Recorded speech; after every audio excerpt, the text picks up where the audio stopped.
Welcome back to the PreVetted Podcast, where we spotlight extraordinary people and remarkable talent reshaping our world. Today we are joined by Nicholas E. Adams. He's a nationally recognized CEO, advisor, and executive leader. As president and CEO of NINICO since 2011, Nicholas has guided organizations through transformative growth, brand positioning, and strategic communication. He also serves as an advisor and shareholder in innovative ventures like Maply.ai, MQOL, and has been recognized with honors such as the Marcom Gold Career Award and being named the top 50 Marcom leaders in America. So beyond business, Nicholas plays an active role in civic life, serving as chairman of the board at the San Jose Chamber of Commerce. So his career is a powerful blend of corporate strategy, public positioning, and community impact. Nicholas, it's a pleasure to have you on the show. Federico, thank you for having me today. I appreciate it. Awesome. It's an honor. Yeah. So where do you draw your inspiration for business decisions and leadership? Well, I think early on my inspiration was family. My parents are very inspirational, and I still draw a source of inspiration from them. The way they raised me, the way they raised both their kids, wanting to ensure that strong values and morals and ethics were always at the forefront of everything we did. Especially my dad in the business community, still draw a lot of he's a source. He's a source for me of good. And I would say in our industry, there were a couple gentlemen who played a really critical role for me as I started down the path of the PR and advertising agency life. The Coakley Hagerty, the now former Coakley Hagerty firm, which I worked at and for a couple years before joining NINICO, now almost 15 years ago. But Dave Hagerty and John Hagerty were among, I think, in our industry, the top of the top, especially in Northern California, when you consider that they started in the 50s in this industry and really carved out a really unique space, I think, in balancing this idea of now what we call comms and creative. But at that time, it was still classified as public relations and advertising. Not only did they do that, they did it well, and they did it with these ethics and these values that I was talking about just before. So I really still draw a lot of inspiration from those two gentlemen as well, who I had the pleasure of getting to know and who were sort of, this guiding light for me. Amazing. The way that I think of values is that help us make decisions on any situation. You give us this north, what is inspirational. It could be inspirational, aspirational, but it gives us this clarity to make decisions so we don't second guess ourselves, right? And I think that becomes very powerful. It took me many years to realize the value of the values instilling me, my family, as you mentioned, your family, and the power that it has through our careers. So I think that's amazing. So you mentioned a little bit of your early influences. Can you expand a little bit more on how did they shape your leadership style? Well, I think the leadership style, hopefully, the leadership style that people see that I possess is one that is true and honest and open. Well, I'm in Silicon Valley, very proud to be, our business proud to be headquartered in Silicon Valley. And I've always said Silicon Valley is not necessarily a place, it's more of a state of mind. And I think if you go into every single day working for your brand and your business and your clients and your network that you hope to serve with that openness and that transparency, the idea of customer service becomes very critical and instrumental to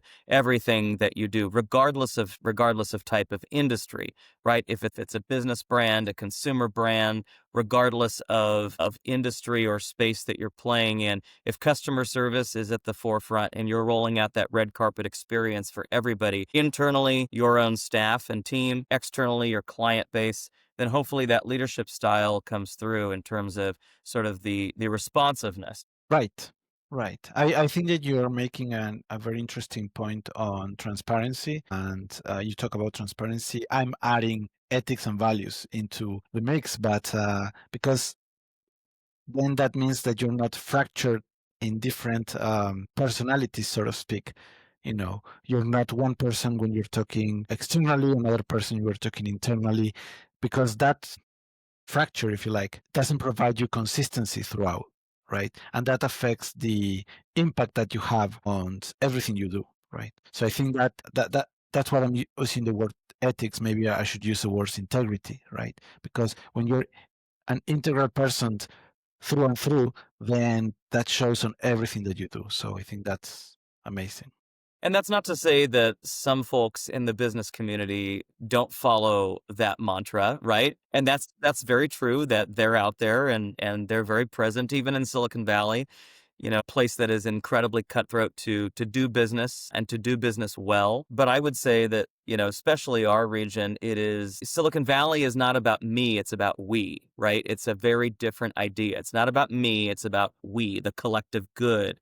And this idea that, there are people from all across the world who come and descend upon this incredible place we call Silicon Valley to do good work and to create solutions for really big challenges. But you can only really do that. You can only really find those solutions creatively when you're working with, the collective and doing that in a good spirit, in a good way, positive way. Right. Right. You have seen great communities in the Bay Area. As I mentioned, I go there very often. And yeah, as you mentioned, we're not achieving our things alone. We are doing it within our community, supported by our community, and fed by our community. So going back to the community, it becomes an important part of our work ethos, right? So, as CEO of NINICO, what guiding philosophy do you bring to your role? Well, that's a great question. That's a big question. Well, I would say as CEO of NINICO for the past 14 years, strategy always comes first, right? I task everybody on our team with really thinking strategically around what it is that we're doing, how we're deploying whatever that thing might be, whether it's for ourselves internally at our agency, driving our brand promise and values and vision, or in most cases for our clients. So strategy first. You ask about a philosophy, strategy first, execution always.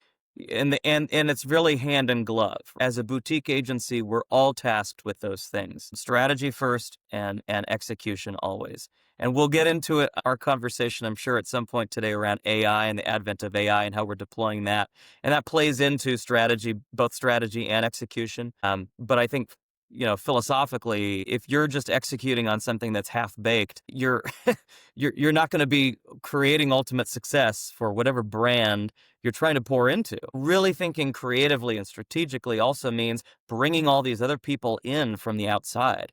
How are we working as a team internally? But then let's get out of that box and ensure that we're working with other key partners and stakeholders externally. And that might not just be the client every time. That might be a chamber of commerce, a Rotary Club. It might be some downtown unique initiative like some association that plays into the critical success of whatever it is that we're working on. An industry group, right? Those are all part of the strategy. They have to be, because if we're only talking to back and forth here, what are we missing, right, on the exterior? Interesting that you mentioned the Chamber of Commerce, because I think that and AI, one of the things that I noticed with AI, and we're kind of going off topic here, but anyway, with AI, something similar happened like with social networks that are supposed to unite us, but it makes us more isolated, right? Something similar is happening with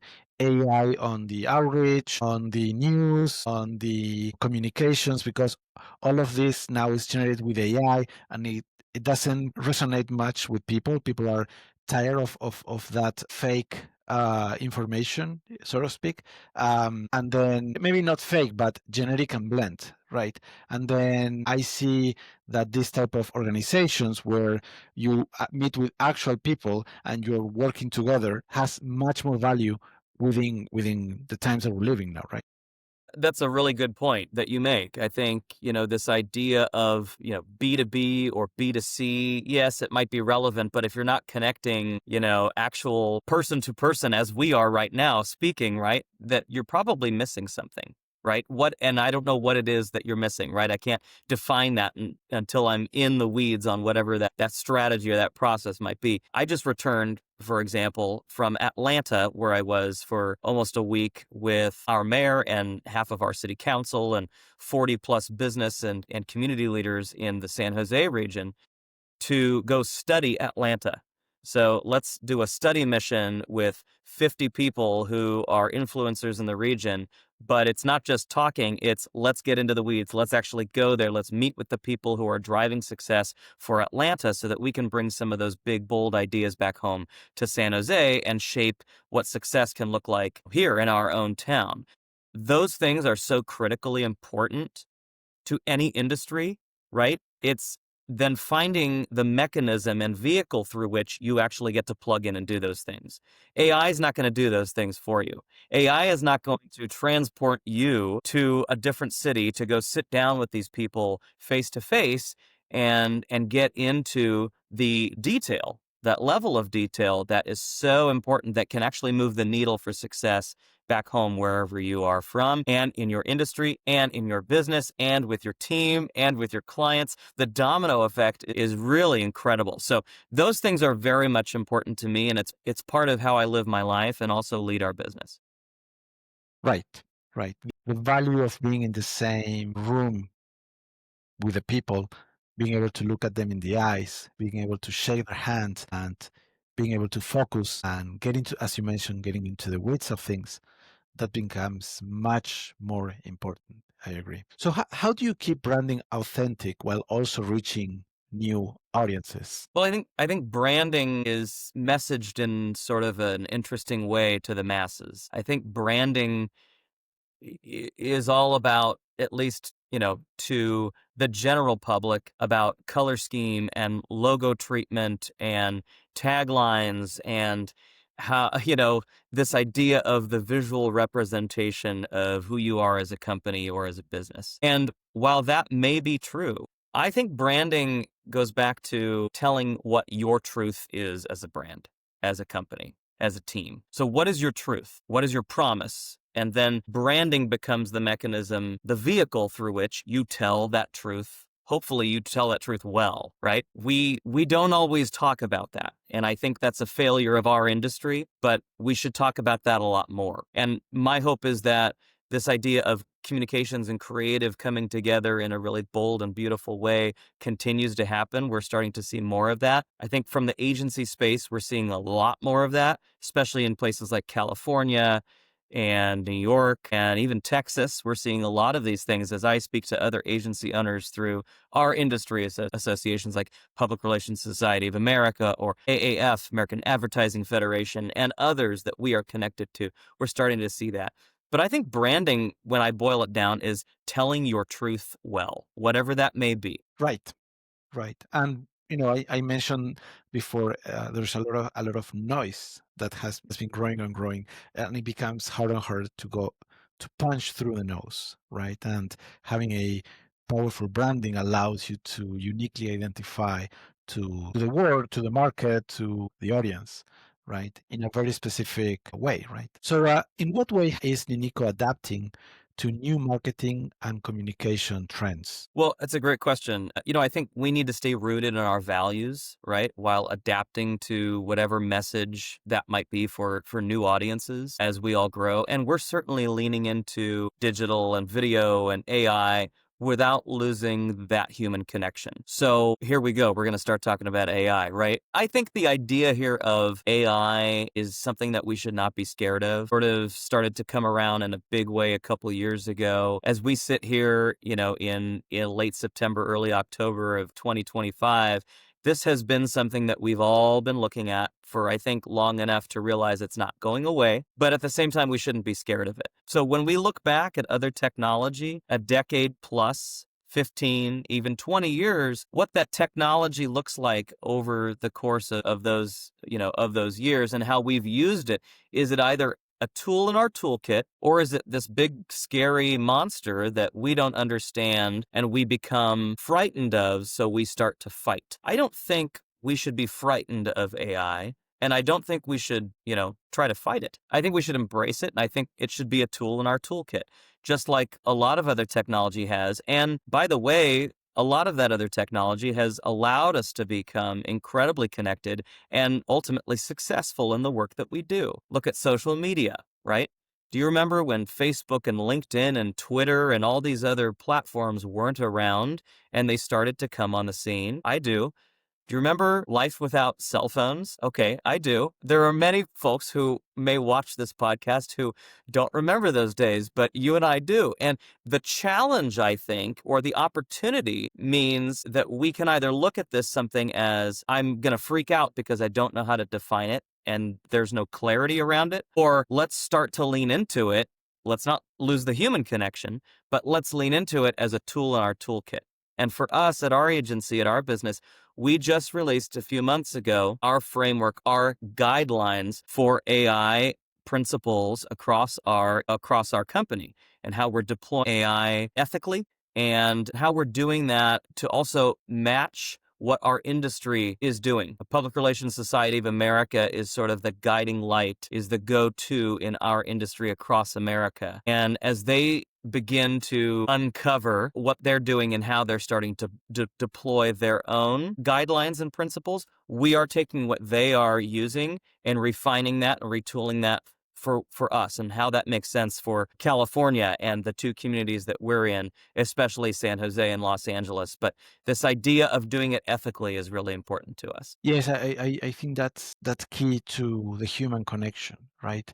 Because you're still authentic, and if you do the ethical values right, they should not be changing while the AI technologies would continue to evolve because they're growing very fast, but the values will remain the same because they're following rooted principles that give you the way to make the right decisions throughout the operation. There's a great AI ethicist, and she's actually based in Silicon Valley. She just completed a book. I highly recommend everyone who's listening to this right now go Google Olivia Gamblin, and you will find a plethora of information around her and her writing. But she is a brilliant AI ethicist that is now at the forefront of what you and I are talking about right now. And I find it very interesting that more and more businesses are starting to become interested in that conversation, because I don't think they were a year or two ago. But now, as OpenAI has come out with theirs, as Google has come out with theirs, as Meta continues to roll out theirs, I mean, there's a lot more conversation around AI ethics. So I find it compelling to have that conversation more broadly. Right, right. And I always talk about the innovation versus regulation, right? I mean, if you go to the airplane industries, you have lots of regulations that hinders innovation because safety first, right? Which makes sense, but means We could talk about that all day. I mean, there's a whole nother conversation around that. Let's do another hour on that in a few weeks. The idea of advancing smart policy is paramount. If you have advocacy initiatives that you're surrounding yourself with for your business and your industry to ensure that smart policy is getting enacted, or at least in front of the folks who have the keys to open the powerful doors for your brand and your business, that is mission critical. So advancing smart policy for the business community is something I'm really passionate about, but doing it ethically has got to be there. And so I think that's actually a unique opportunity for our business community. And when I say that, I mean all businesses, all industries. Let's be agnostic about how we're doing that, but it's the celebration of our business community at large across America. We are not doing as well as we should in that category. So I think that policy advancement for these things that we're talking about today becomes really important, especially for places like California. right, right. And the value that I see on starting building these ethical principles is that these are voluntarily incorporated into the organizations, right? And that voluntarily adopting them means that they value the ethical principles, enough to make those changes to operate ethically. And that becomes the initial seed for smart policies. Agree, 100% agree with that. Awesome. And I will be happy to do an hour, another hour on talking just about that because, yeah, I'm very passionate about that as well. So, what major challenges have you faced as CEO and how did you overcome them? Well, that's a loaded question. I think I face challenges every day. I think there are some CEOs out there who will absolutely say, oh, I rise above those challenges in, many years ago and I don't have these anymore. Well, that's not true. That doesn't exist. We have challenges literally every day. There are things that land on my plate every day that might be something I've dealt with in the past, might not. It might be something new. It might be something fresh, and that's okay. I think the way I overcome obstacles is first by looking at it as an opportunity to learn, because I learn daily. And be careful of talking to business leaders and brands who say, we don't learn, there's nothing left to learn. That's not true at all. But the way I think overcome some of those challenges is by looking at it as a growth opportunity, but also at that whatever that we're trying to overcome by trusting my team. I can't do that alone. I don't do it alone, right? I mean, if we can trust our team internally and have these really big knife and fork conversations, these meaty, heavy conversations, then I think we grow from that experience as well. And also being a business leader or a CEO at a company and going to your team and saying, you know what? I don't have all the answers. That's a powerful thing. But I think it's a human thing, and I think it's a thing that people respond well to. I don't always have the answer. And maybe someone else on our team does. Or we get in the room and we start, putting ideas up on the whiteboard and brainstorming around how we get to that answer collectively. Again, this goes back to this whole mantra of mine, power of partnership. I think, by doing it yourself, you're probably missing big opportunities and you might come up with the wrong answer. But by putting other key partners in your space and doing it collectively, you might get to the answer. You might get there faster. You might get there easier, right? Or you might learn something about yourself and your team and your business. So I think I overcome challenges by trusting my team. Certainly having a number two who you can trust implicitly really, really helps. Sarah Ferrant, who is our vice president, who really runs our business, is an incredible leader of our company, but also in our industry. I don't know what I would do without her. Our clients are successful because of her leadership, and our team is grounded in their ethics in our industry because of her vision and the quiet leadership that she possesses. I think that unique partnership of that CEO and a vice president, or a CEO and a COO, or a board leader and a CEO if you're in a nonprofit sector or in a tech community, I think that balance is really important. I've seen dozens of times with startups that I've coached, or CEOs, founders of tech startups in and around Silicon Valley, who don't know how to listen. And a lot of times they don't know how to listen because they don't know how to be quiet long enough to listen. And those who can stay quiet long enough to listen, they have not been able, in many cases, to strike that balance between listening to their internal team and listening to their board or listening to their advisors. Um, you know, we all work for somebody. We all work for somebody, right? I might be a CEO of a company, but I still work for my clients. And showing up every single day for our clients is important, and you've got to do it. And so there's this balance that CEOs need to strike. Yes, I agree. I mean, I think it's a delicate balance between stubbornness and sensitivity. Because as you mentioned, I've seen founders as well that you're talking to them and they're already preparing the answer to give you, but they're not listening to you, right? So I find that frustrating, but also a little bit of stubbornness because as CEO, we are pushing a vision of things that maybe nobody else see or a few people see, right? So it's behind a hill. So now we have to keep pushing forward to get there without seeing the final goal, right? So being able to project that vision and being able to have that, I call it stubbornness, probably that's not the best word, but this idea of pushing forward even when the whole world is telling us we're going in the wrong direction, right? Being able to convert dreams into reality, right? And we need a little bit of that, but also a sensitivity to know when we need to listen, right? Because without that balance, it's hard. I mean, you can go to the dark side on one way or the other, right? But I agree with that. You can also look at, many, many examples of leaders in politics, in business, in technology who live their life that way as well. To power forward, to continue to advance whatever mission or goal they may have. From, George Washington, do you think that right? Do you think there was a moment that he said, no, maybe this isn't for me?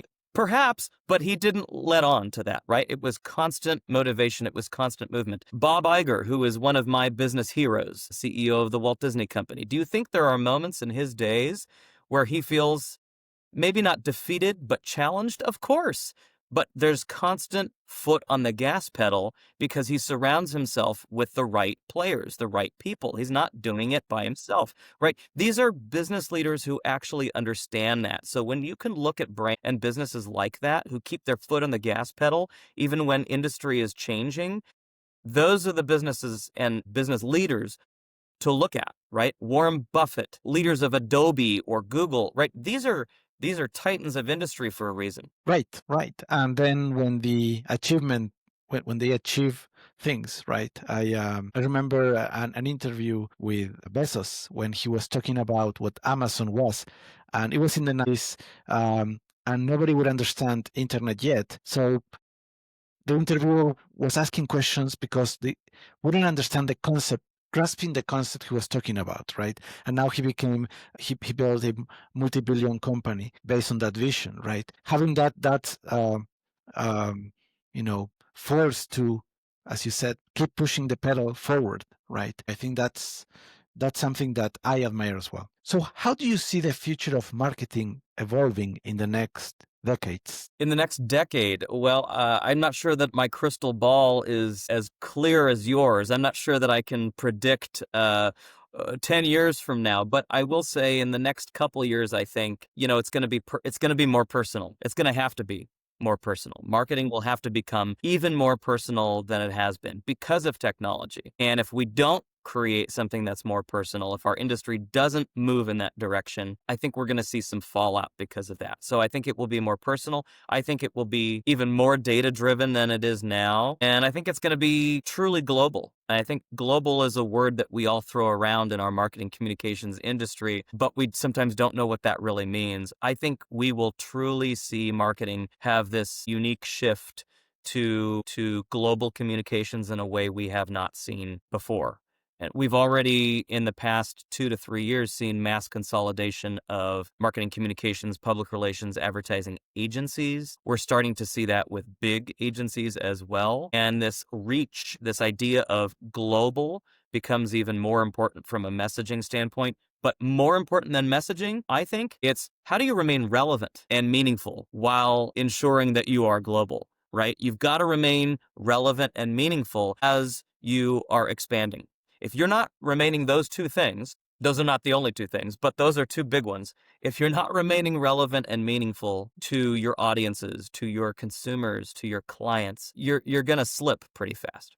So I think there's probably more than those three things, but marketing will probably be more personal, more data driven, and I think more global. Right, right. Yeah, and the concept of hyper personalization is becoming more and more relevant because of that. Yeah, I agree. We talk a little bit about AI, right? But I want to expand a little bit on what role do you think AI will play in shaping communication and branding? Well, it depends on who you talk to. I think it's going to help us work smarter. It's already helping us work faster. I think it's going to help us work with more precision, a little bit more focus, but you've got to keep that human connection present. So I think if it allows us to work smarter and faster and with more precision, that's all great. But we can't lose that human connection. And that's really, I think, the sort of foundation upon which we have built our businesses, our companies, guiding principles around this AI usage and the way we're going to deploy and the way we are deploying this technology. Yes, it's going to help us be faster and maybe work a little bit closer to what it is that we need to accomplish. probably save us a lot of time as well. But we can't lose that human connection because we have sensitivities galore. Can you imagine a public relations agency dealing with the sensitive content that we have coming into our office on a daily, into our email inbox on a daily? We can't just be putting this information into AI platforms, willy-nilly and assuming it's safe out there. It's not. We know that it's not. So we have to be very cognizant of these things as we're starting to explore with the technology and actually even in some cases deploy this technology for client work, internal work, etc. And I think that is not something that most businesses are talking about.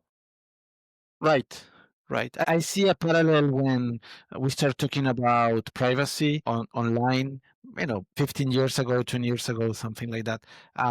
With now AI, we're starting to have a new conversation about privacy because all of the rules of engagement have changed so dramatically, and we haven't figured out how to the extent of the impact that all of this has, and that is generating a lot of uh, question marks, right? What is going to happen? How we're going to solve this, right?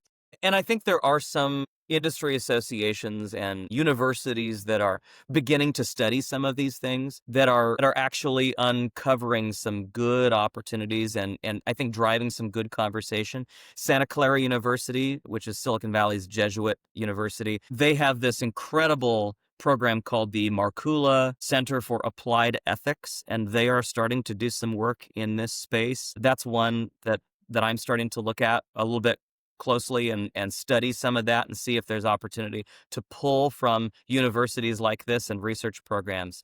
The Tech Museum of Innovation, now called Tech Interactive, is starting to do some of this as well with their Bowers Institute. So there are places and people out there that are starting to do some of this really good work. Right, right. And I remember this phrase of a friend of mine was saying that Silicon Valley is this 35 square miles of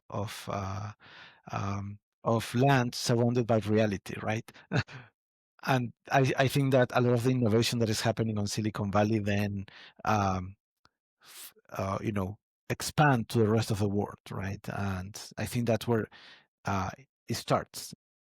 I spend a lot of time in our Los Angeles office, and so Silicon Beach has quite a presence, obviously, in Southern California. And there's Silicon Prairie in the Midwest, and there's Silicon Alley in Manhattan. There are these places, these hubs of innovation. I do think that they're learning something in a profound way. And what they're learning is this idea of innovation does not happen when you don't bring people together. Innovation only happens when you bring people together. And I think if that's something that Silicon Valley and the capital of Silicon Valley, San Jose, can share with the rest of the world, and what a beautiful, powerful legacy for my region of the world to be able to share with the rest of the globe and the rest of humanity. I think it's incredible. Yes, and having this impact beyond our lives, our community, our surroundings, and see how what we're doing has a global impact and is changing people's life across the globe. I think that's very powerful. So, what practice do you use to foster creativity within your team? That's a great question. I think there's a lot of different ways that we can talk about creativity, and maybe even the way that AI is starting to play a role in how we are creative. And that's something that is true and honest. AI is starting to allow businesses and brands to become creative by sparking conversation points where it's not maybe deploying all of the strategy that AI is putting out, but the brand or business leader is taking some nuggets of wisdom that the technology is actually starting to create from sort of the brainstorming piece of it, at least. And that becomes then the catalyst for the conversation and strategy piece of it. So AI and that technology can be leveraged, I think, for some really good things. I think this idea of creativity, though, has got to be collaborative, right? It can't just be technology. It's an opportunity, but it's got to be guided by people and values. And I think our creative language and our creative ethos has also got to be driven by people and values that are connected to something bigger than just themselves and their business. I think some of the most creative people in the world see that and actually communicate that as well. They become evangelists for that creativity and that creative process. I think some of the most creative people in the world show us how to be creative. They don't tell us how to be creative. And I think there's a uniqueness and something really powerful there as well. Amazing. What role does social responsibility? You talk a little bit about social responsibility, but I want to give you the opportunity to expand on it.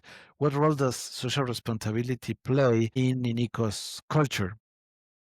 Well, I think social responsibility is just baked into our DNA as a company, as a business. It's how we define our success. That's this whole idea of power of partnership. There's a reason why we trademarked that with USPTO.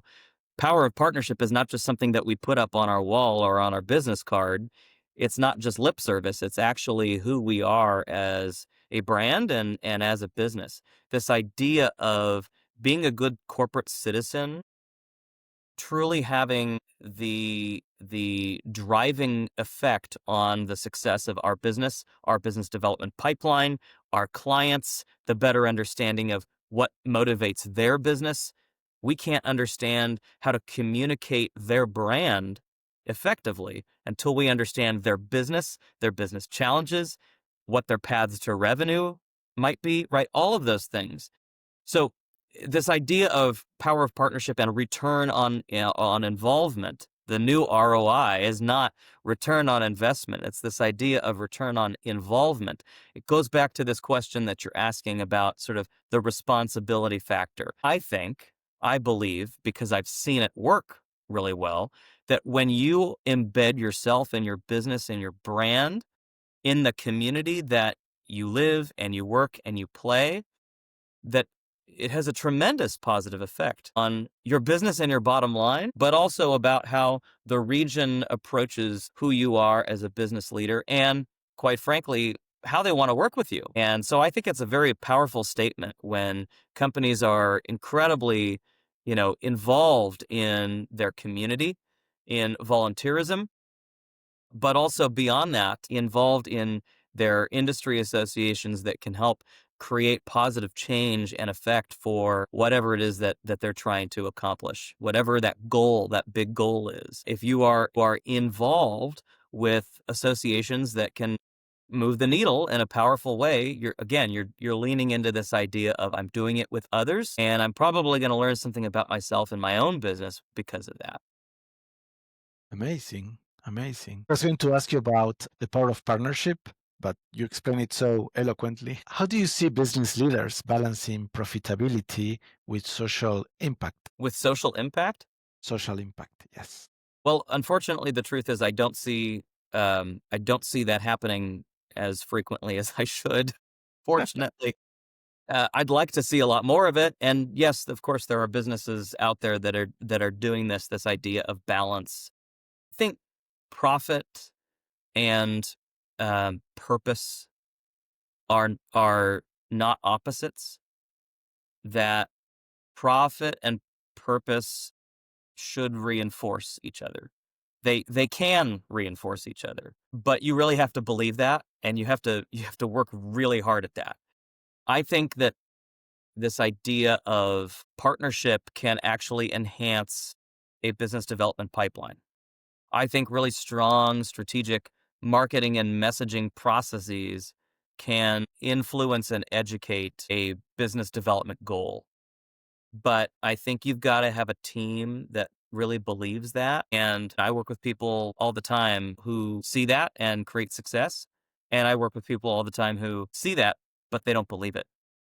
And so they lean into maybe a slightly different message, or they're working on the same objective that somebody else might be working on.